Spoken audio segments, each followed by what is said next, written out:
So I'll just give you an overview from the teacher's perspective of how to change settings within the Google Classroom. So up at the top right-hand corner, you'll see the settings cog. So when you click on that, it takes you to class details. You can change the name of the class, the description, section if it's applicable, and any other information like the room and the subject. So down in the general section, this is where you can retrieve the class code.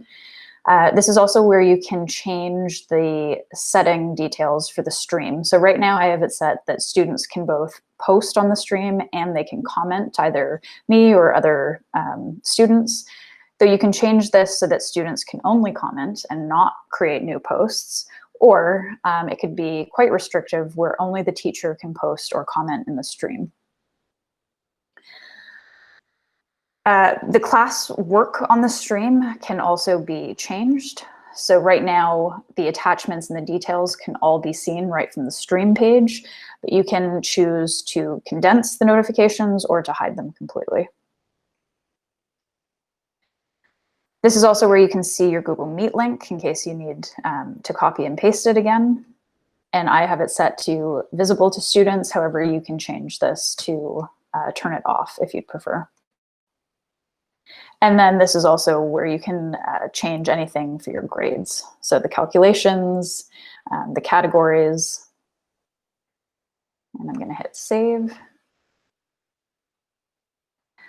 So now I'm back on the main page, and just up at the top left-hand side, this hamburger menu is where you'll see and be able to click on all the different classrooms that you're involved in.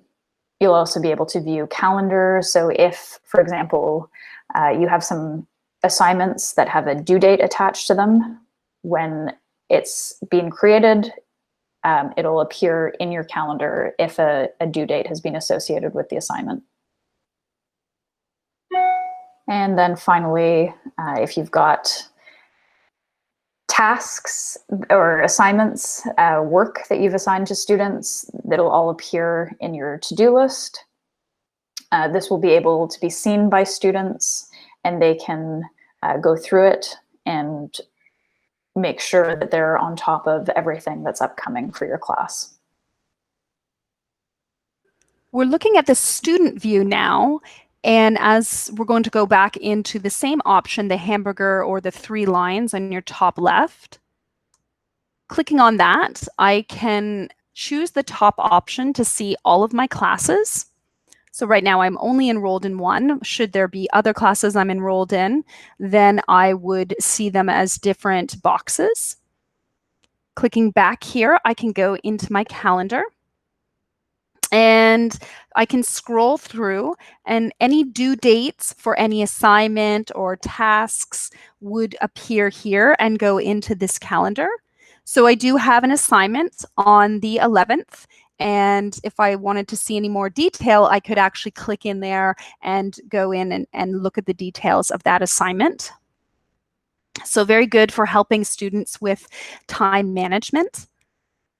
Then there's also, I'm enrolled under the enrolled section. You can see my class here, the STEAM 3D. Again, if there was more classes, they would appear below.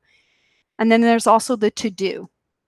The to-do summarizes all of your work that has been assigned from all of the classes. So I am only enrolled in one class, but should I have been enrolled in multiple classes, I would see all of the to-dos here at the same time. You can, but I do have a way of sectioning that out. So you can see this arrow down, and I could actually just choose one particular class. And if I clicked on that, it would only show me the assignments for that particular class. Then it is sorted by tasks that have due dates and those that don't have due dates. So it would show the due dates here, and then it would be in order here. I believe it's from the most current or the most recent to the latest. And then if there's no due date, but it's still been assigned, then this would be something that would appear under this section. One thing it's important to recognize that you can see at the top, it says to do and done. And in this case, I have 2 things that are said to be done, and then I have 2 things that are to be done. If I click on what do you like most, this question, and I look in here, I can see the details of that. Going back, I can then click on here. And again, I see the details of that. It is only when these assignments are actually submitted that they are in the done window. So you can see here, I have submitted it here. So I see it's graded, and here it's been turned in. So therefore it's in the done.